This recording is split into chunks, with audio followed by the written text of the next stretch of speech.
Welcome to the Global from Asia podcast, where the daunting process of running an international business from Hong Kong is broken down into straight-up, actionable advice. And now, your host, Michael Michelini.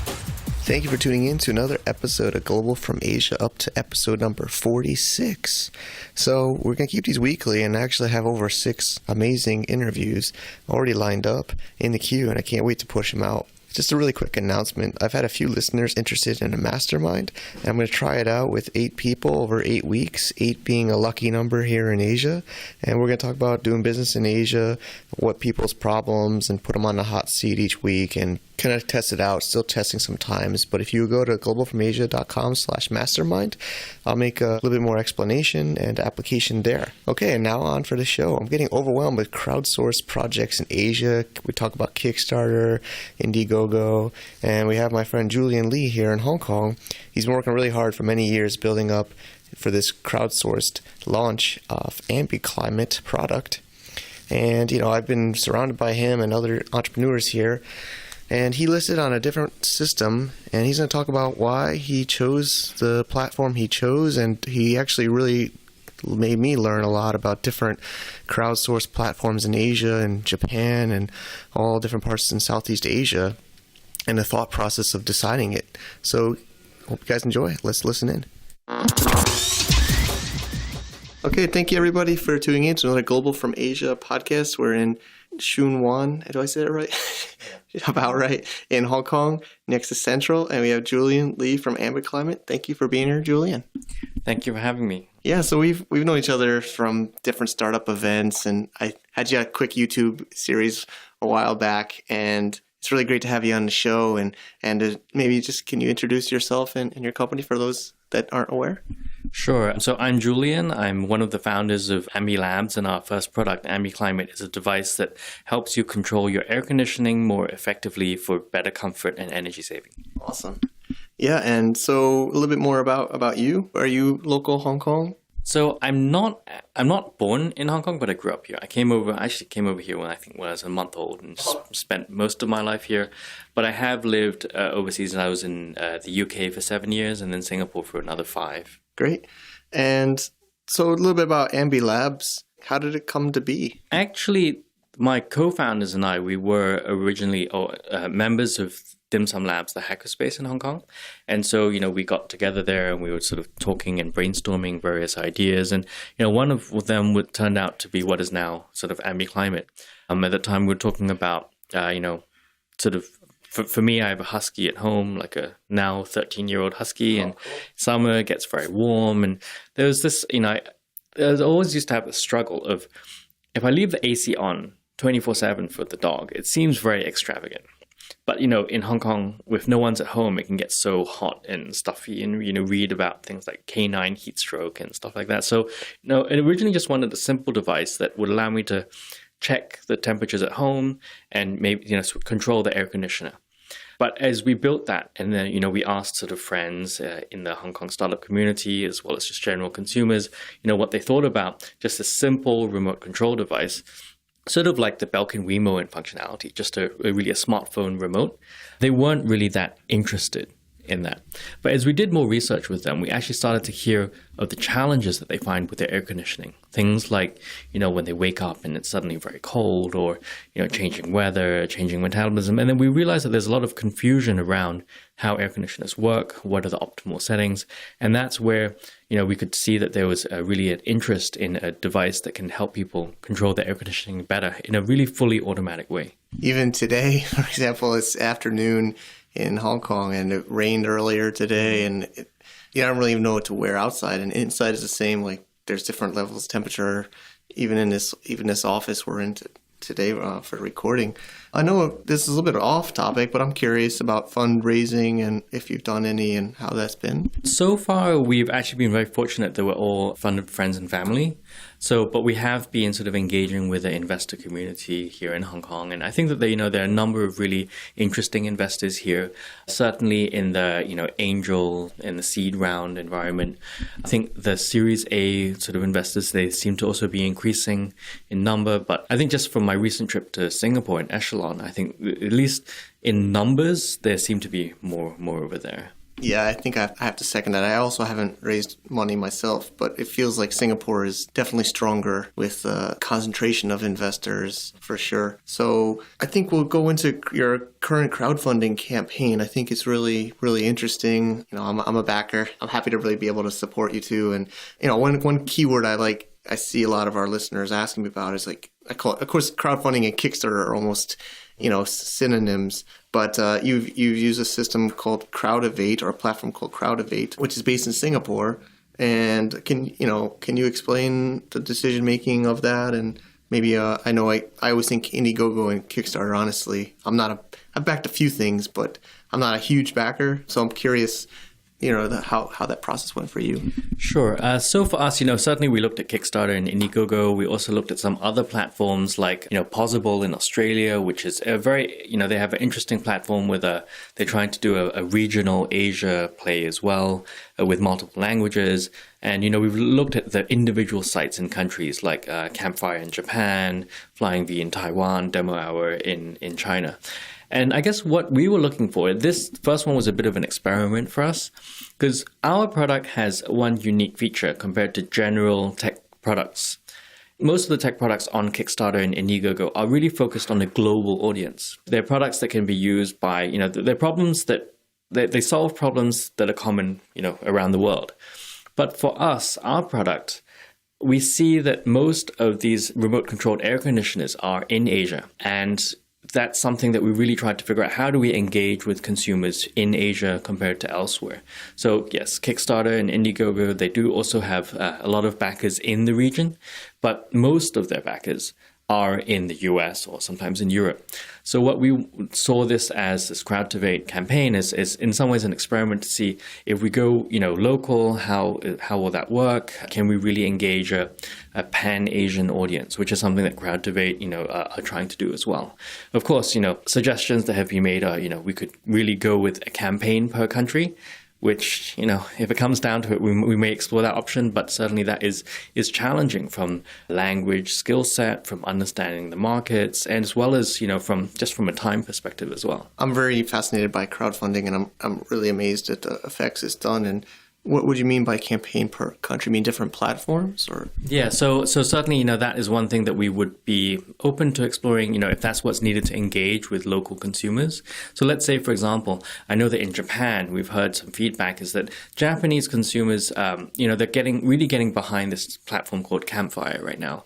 And that's something, it's in Japanese language. It's something they're familiar with. They're comfortable with the payment system and all of that.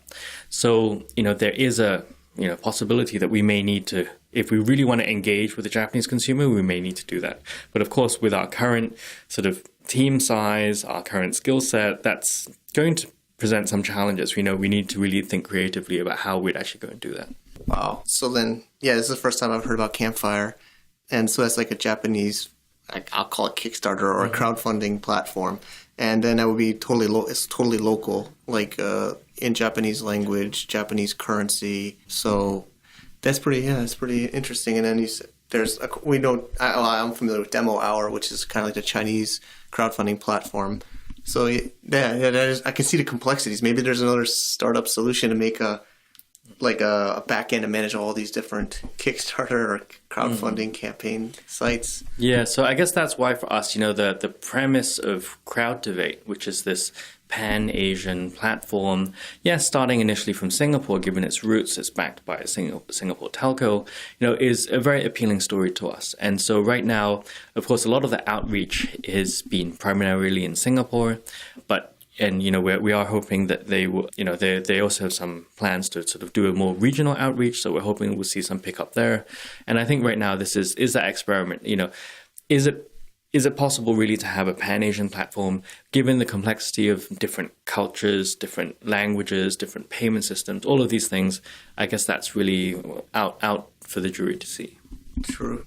A little bit of a sneak question, but Bitcoin I like Bitcoin. The idea is there Bitcoin support in these, or is that, do you think, any solution? Or sure. I mean, I definitely can see that that would be interesting to explore that angle. I think that for us, we're limited by the platform. Mm-hmm. So right now, Crowdivate's payment process through PayPal, which they don't offer it. So understand.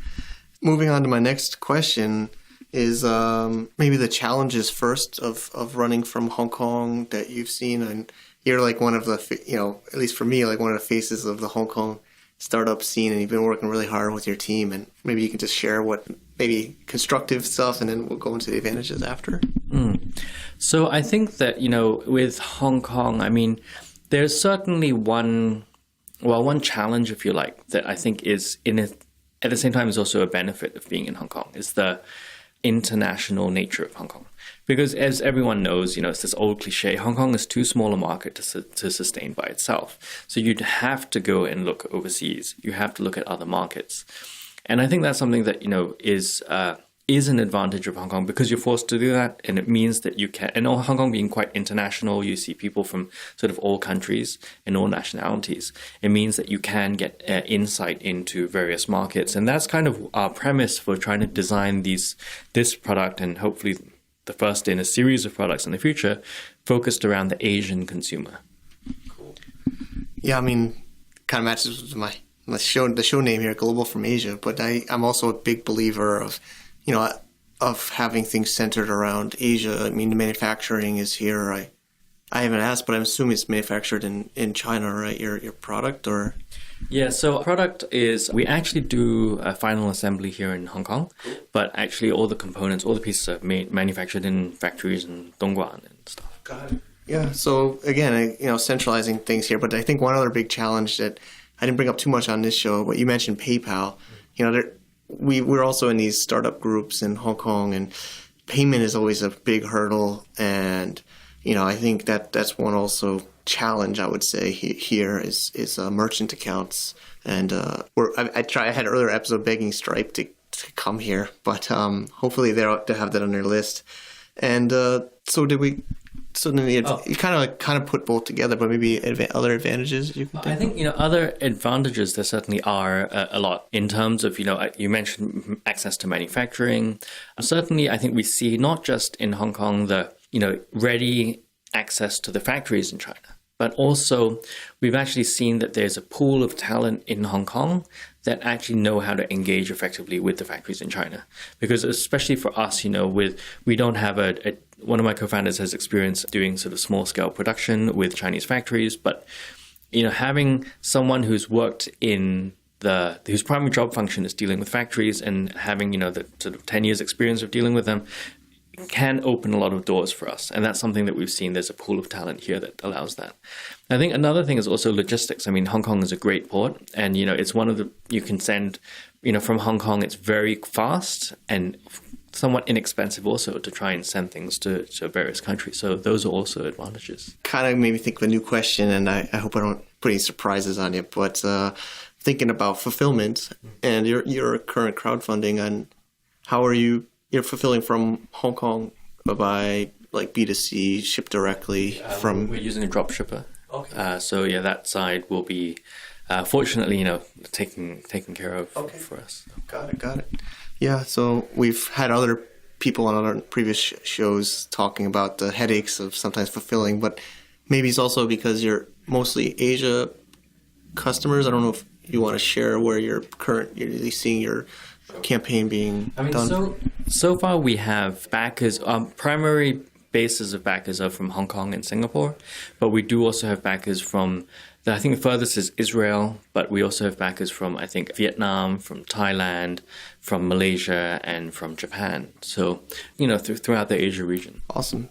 So kind of another standard question is your long-term vision that you see for your company here. So I guess our long-term sort of premise for company is that there is an opportunity so just to rewind a little bit, we see a lot of interesting products coming out of the US, like startups with very innovative Internet of Things or wearables or smart home products coming out of the US. But they are very much designed for a Western lifestyle, a Western, the sort of demographics of, the size of their home or those patterns and things like that. And, we see that in the US, we see that in Europe, but we feel there's relatively little coming out of Asia. And I think that there are, sure, each market may be limited in size But I think there are commonalities in Asia, and that's sort of our approach. We're trying to find those household appliances or lifestyle patterns that are common throughout Asia that we can try and use technology to improve. I'm definitely welcome to come back on the show with your new products as they come. I'm very excited. And maybe also, like, of course, a lot of our listeners sometimes haven't started their business yet, or they're thinking, and especially they're thinking about doing it from Hong Kong or Asia. Some tips, general tips you can give? Maybe it's still a little cliched, once again, but I do feel that in Hong Kong and in Asia in general, I think the sort of networking connections, meeting people, I think is a really great enabler. Especially, I guess, in Hong Kong, I hear so many people say the startup community in Hong Kong is very small. It's grown certainly a lot, but I think a good thing about the Hong Kong startup community is that so many of us know each other, or we one way or the other, we start talking to each other, we pool resources, we share ideas, and I think that's really a great enabler, and it really accelerates a lot of things. In comparison, I think I heard, relatively in Taiwan, at least some anecdotes I've heard, is that they have a much larger community, but they're perhaps less, maybe because of the size. They don't share as much, they don't talk as much. So I think that, we have the benefits of being in a smaller place. Yeah, it's definitely, I've been, this is my Hong Kong trip day, and I've met up with a lot of different good friends, and we share pretty openly with each other, so it's pretty awesome. And of course, we want to support your business, and if people want to reach out to you, sometimes people put out emails, websites, phone numbers, whatever you want to share. Sure. I mean, of course, our website is just www.ambiclimate.com, and you can always reach me via email at julian@ambiclimate.com. Okay, great. And we'll put that up in the show notes. So thank you so much, Julian, for your time today, and good luck with your campaign. Thanks a lot, and always nice talking to you. Yeah. All right. And that's a wrap. Thank you, Julian, for that amazing interview, and I hope some more backers come. I'm a backer. I'm a proud backer of Ambiclimate, and I hope some more people come out and support. And the link I'm going to share is ambiclimate.com/campaign for his latest campaign there, and follow along. I'm really kind of finding this is another issue I really want to learn more about. We have a couple of different problems here in Hong Kong and Asia, like merchant accounts, and now it seems like this kind of crowdsourced and Kickstarter, as Kickstarter doesn't support companies in Asia.